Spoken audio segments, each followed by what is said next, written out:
Bismillahirrahmanirrahim. Assalamualaikum warahmatullahi wabarakatuh. Berjumpa lagi bersama saya Hendik Mulyana di Al-Mikdasi dan Abdullah Channel. Kali ini saya akan membahas tentang UU ITE, tentang konspirasi, tentang jaring, dan tentang COVID-19. Nah, karena saya ingin menghadirkan pro kontra di sini, maka saya akan gandakan diri saya menjadi dua. Nah, seperti ini mungkin ya. Ya, halo. Nanti kita akan hadirkan di sini. Dan saya akan berdebat dengan atau tukar informasi dengan antara pro dan kontra seperti itu. Nah, bagaimana kelanjutannya? Kita mungkin ada introducing dulu atau perkenalan dari Bung Arfi, Artificial Intelligence. Silakan. Ya, terima kasih Bung Hendrik, dan perkenalkan nama saya Arfi, Artificial Intelligence. Nah, kali ini terima kasih saya sudah diundang di sini. Nah, sekarang kita akan membahas tentang jaring ya, tentang jaring dan tentang konspirasi, dan mungkin saya akan membagikan hal tentang konspirasi tentang entah itu flat earth, IMF, kemudian COVID-19 dengan WHO, kemudian ada Cina juga di situ. Nah, kita akan bahas mungkin sedikit-sedikit lah. Nah, mungkin saya akan mendengarkan dulu pertanyaannya. Jadi, Bung Hendrik yang menjadi MC-nya gitu ya. Jadi, moderatornya gitu ya. Nah, nanti saya akan jawab dikit-dikit lah. Oke. Terima kasih, Bung Arfi. Nah, namun sekarang lagi adaan, kita break ke dulu ya. Bentar ya, tunggu ya. Bentar. Nah, kita mulai saja mungkin ya. Jadi, begini Bung Arfi,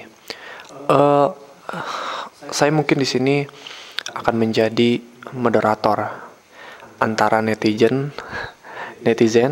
dengan kontranya gitu. Seperti apa? Seperti jaring, pemikiran dari jaringnya. Jadi begini, jaring itu menentang rapid test atau swab sistemnya. Nah, kan itu sistemnya kan. Karena sistem di situ jadi menghambat kalau ada orang yang ingin masuk rumah sakit. Contoh kemarin ibu hamil kan, orang ibu-ibu lagi hamil, dia perlu pertolongan yang sangat cepat gitu, tapi harus terhambat karena swab test. Nah, itu yang ditentang oleh jaring. Dan mungkin kalau dari perindustrian apa itu? Perekonomian itu kaki lima seperti itu juga, atau tempat hiburan itu juga mungkin yang dibela oleh jaring. Jadi ada unsur kemanusiaan dan ada unsur juga kebaikan. Nah, itu yang harus digarisbawahi oleh IDI, Ikatan Dokter Indonesia. Tapi sekarang udah terlanjur masuk ke ranah hukum seperti itu. Dan jadi pertanyaannya seperti ini menurut saya. Bagaimana Bung Arfi ini melihat bahwasanya apakah COVID-19 ini adalah rekayasa yang diciptakan oleh sekelompok orang, kemudian agar sekelompok orang itu mendapatkan keuntungan dari vaksin yang sekarang dibuat, bahkan diciptakan oleh Cina dan diuji di ada yang di apa itu Dubai seperti itu, dan banyak negara yang sekarang menawarkan diri untuk menjadi relawan, kecuali mungkin Erick Thohir kan BUMN itu dia minta ya rakyatnya dulu, pemimpinnya nanti belakangan. Beda dengan pemimpin di sebagian negara yang pemimpinnya dulu seperti itu. Nah, itu beda negara, mungkin beda cara seperti itu. Nah, apakah COVID ini rekayasa atau COVID ini benar-benar wabah yang sedang terjadi di bumi, dan sekarang memang dunia sedang berlomba-lomba kepada vaksin tersebut? Nah, itu mungkin. Silakan. Ya, mungkin tentang apakah ini konspirasi atau memang ini benar-benar terjadi, ini tentu bukan hal yang simpel, itu bukan hal yang mudah. Karena dalam teori konspirasi itu sendiri sangat banyak sekali. Ada Flat Earth Society, ada juga tentang Bank IMF seperti itu. Nanti juga ada tentang bentuk muka bumi, Apakah bumi ini terbatas, sumber daya alamnya, atau terbatas? Konsekuensinya kan sangat besar untuk meyakini salah satu konspirasi, seperti termasuk dalam meyakini apakah COVID ini konspirasi atau bukan. Kalau disebut konspirasi, tentu kita akan melawan sebagai sistem yang menghambat, yang seperti Jering lakukan mungkin. Tapi kalau ini bukan konspirasi, tentu kita harus dari ID itu akan melihat ada penghambatan yang dilakukan oleh Jering terhadap WHO, terhadap kesehatan di dunia yang sekarang memang sedang menjara COVID agar tidak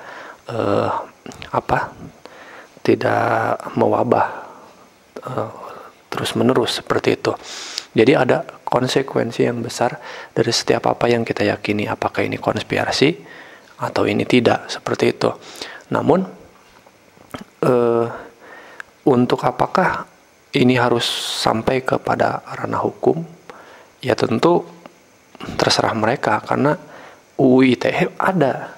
Jadi kalau UU ITE-nya tidak ada, ya bagaimana mungkin mau ngelaporin orang kan? Ini masalahnya UU ITE-nya ada, ya itu dipersilahkan. Makanya orang saling melaporkan, itu resikonya seperti itu. Namun ini saya mengamati tentang konspirasinya dulu dengan cara begini. Kita mengamini sebuah konspirasi itu bukan untuk disebar ke kepala orang lain. Jadi orang lain harus sependapat dengan pikiran kita. Nah, ini fanatisme dalam konspirasi juga ada dan harus diminimalisir. Contoh, kita meyakini bumi datar, ya udahlah kita yakini saja. Ibaratkan ya sendok sendiri, nasi sendiri dimakan, dimasukin ke mulut sendiri gitu kan. Itu kan terserah. Kecuali kalau kita ngambil nasi kemudian kita maksa nyocolin ke mulut orang lain, kan itu jadi luar biasa gitu. Jadi tidak biasa. Kemudian orang lain pun bisa menentang, menolak seperti itu.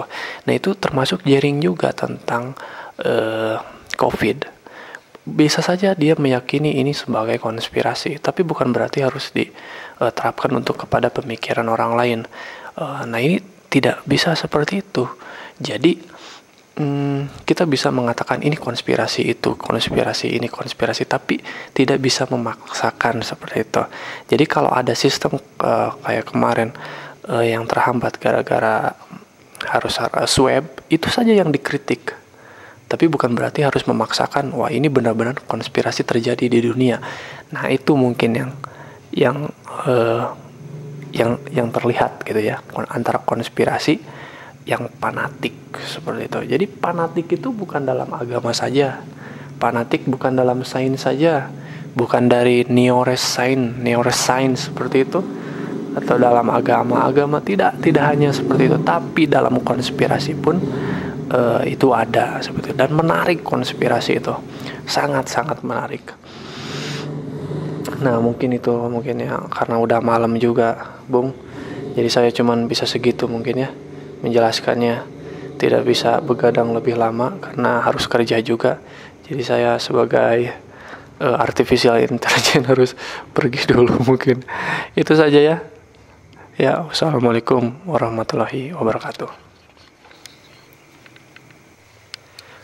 Nah, itu tadi yang telah dijelaskan oleh saudara Arfi, dan dia juga sebagai artificial intelligence tidak bisa melanjutkan karena mungkin kelelahan sebagai komputer. Dan saya juga ngedit dari tadi memori harus dicopot, itu sangat melelahkan. Tapi nantilah kalau waktunya lebih lama, karena ini uji coba pertama, saya menggandakan diri.